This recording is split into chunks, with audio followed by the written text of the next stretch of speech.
I didn't kill him. It's all this weed shit. I'll light it. I love how this became a weed. Yeah, we ain't friends. Hey guys, I'm Hannah Cox with Base Politics, back with my show, Copaganda. On Monday, a civil trial began for the police officers responsible for the killing of Tony Timpa in Dallas. It's taken over 7 years for his family to get to this point. So in August of 2016, Tony Timpa dialed 911 for help. He told the dispatcher that he was schizophrenic, he was off his medication, and that he had taken cocaine. So in short, he was experiencing a mental health crisis. But when police officers arrived, Tony did not get the help he needed, far from it. Instead, he was handcuffed, pinned to the ground, and then officers knelt on him for over 14 minutes, despite the fact that this was an illegal maneuver by the department. Ultimately, these actions led to his death. For 3 years, Tony's family was then lied to about the events that took place on the scene of this crime. The department also refused to turn over the body camera evidence of the events. And by refusing to turn over this evidence, it meant that his family lacked the basic evidence that they needed to file what's called a plausible claim. And this is the bare minimum amount of evidence you need to proceed with a federal lawsuit. After 3 years of fighting, however, his mother, Vicky, was finally able to obtain the footage of his death. The video is almost 30 minutes long, so obviously I'm not going to run the entire thing. It is available online if you want to watch all of it. I'm going to highlight what I think are the most important parts, and I'm going to go ahead and warn you, it's really awful. Help me! Hey, what's up? Hey, look, Tony.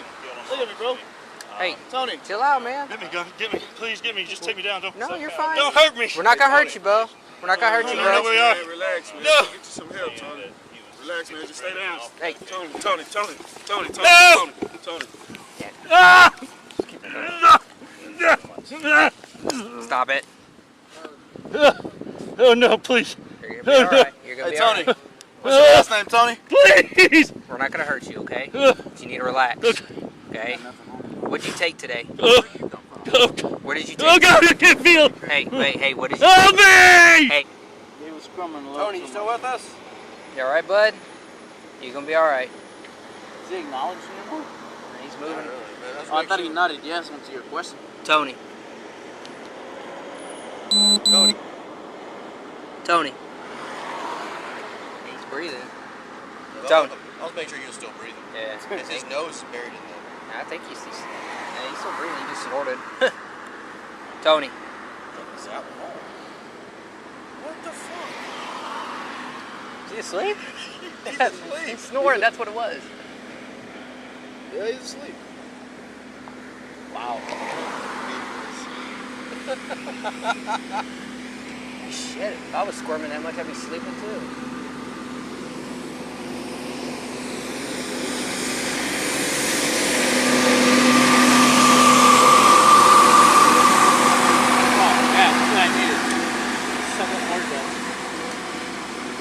Tony. Tony! Start for school. Wake up. I want to go to school. Basketball. First day, you can't be late. Tony. You bought your new shoes for the first day of school. Come on. Made breakfast, scrambled eggs, your favorite. Good waffles. Waffles. Fruity, tutti, fruity waffles. No doubt, or he ain't dead, is he? Nah, he just moves. Oh, okay.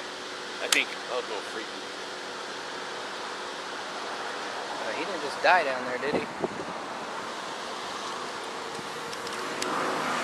I don't think he did. Is he breathing? I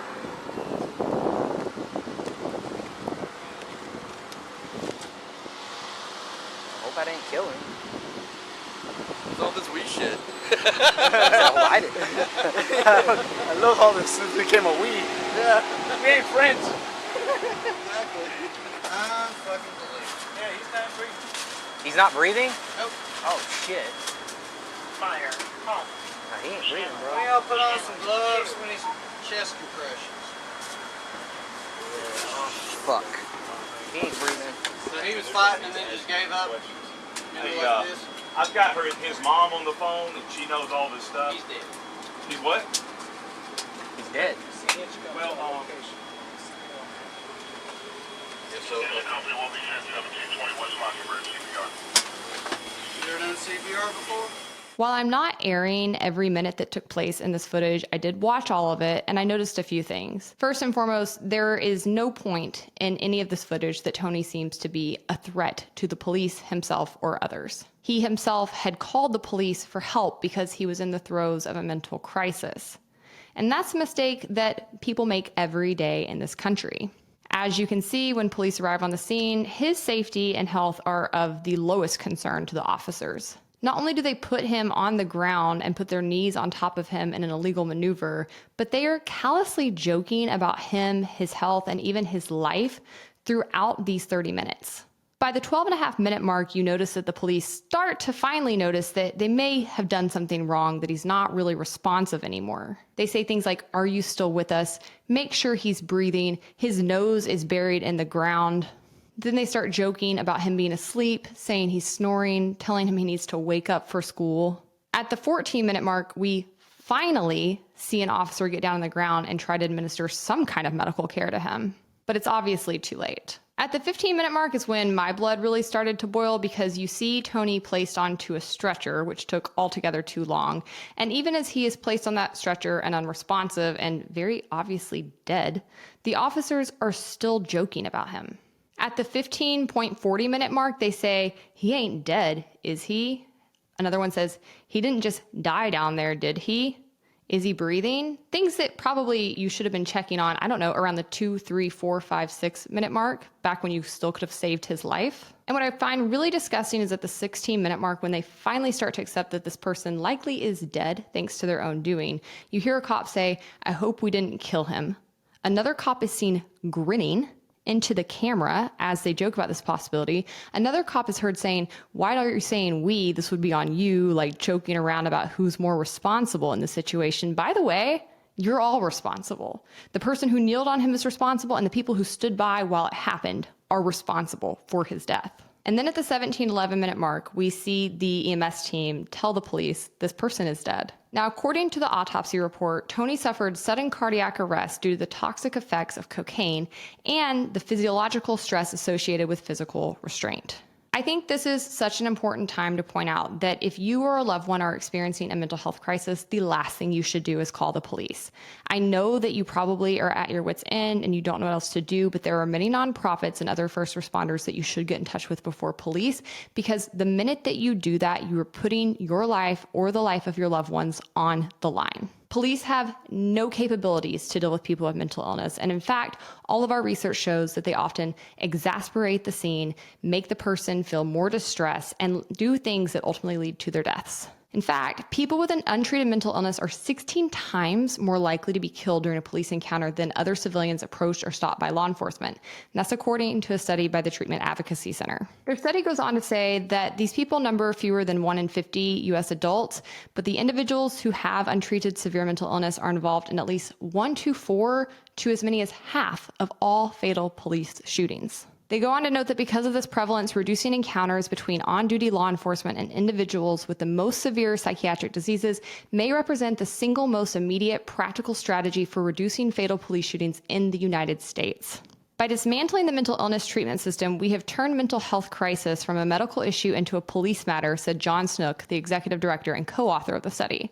This is patently unfair, illogical, and is proving harmful both to the individual in desperate need of care and the officer who is forced to respond. It should horrify but not surprise us that people with untreated mental illnesses are overrepresented in deadly encounters with law enforcement. Individuals with untreated mental illness are vastly overrepresented in every corner of the criminal justice system.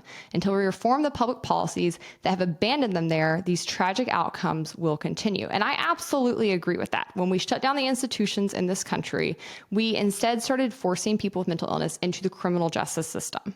This is in no way a kinder or more compassionate outcome. And this is why there is so much overlap between the criminal justice system and the mental health system. This is how I first got involved with the criminal justice system. I was trying to merely volunteer at NAMI to answer the suicide hotline, and instead began finding out how overrun our criminal justice system was with people who merely needed medical help and had no business being in jail or prison, but instead had been dumped there because there's nothing else our society has a plan to do with them.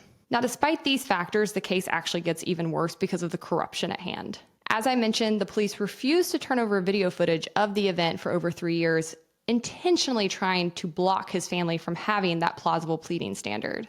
According to reporting by Reason, they say the idea about this plausible pleading standard is to give defendants notice of what is being alleged against them.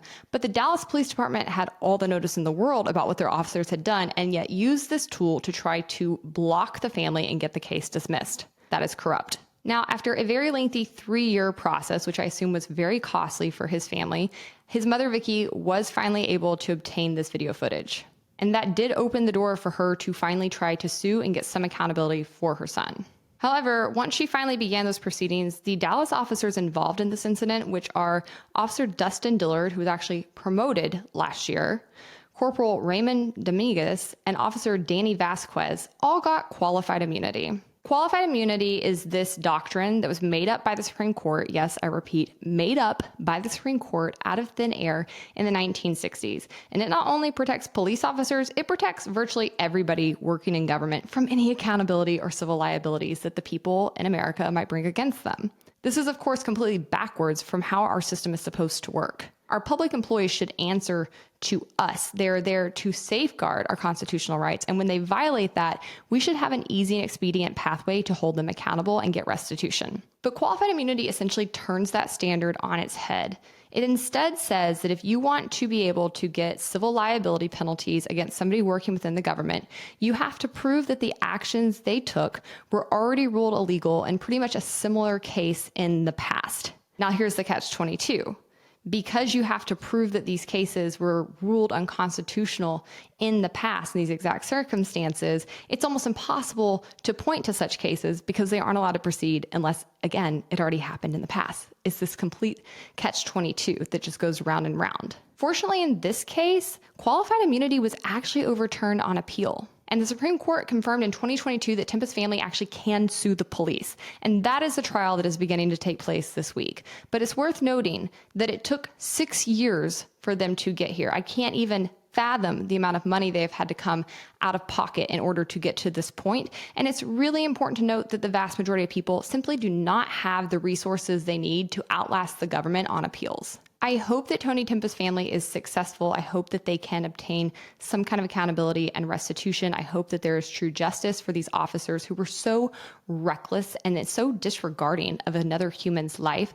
I hope that people watching this will make note and never call the police when there is a mental health crisis going on. I hope our lawmakers take note and reform our mental health care and criminal justice systems. But most importantly, I hope that we get rid of corrupt standards like qualified immunity so that we can actually get back to some semblance of accountability within our government and ensure that we aren't just letting the people that represent us and that we pay with our tax dollars run rogue all over us and all over our civil liberties. All right, guys, that's a wrap. Leave me a comment. Let me know what you think about this case. Subscribe to the channel. And until next week, stay based.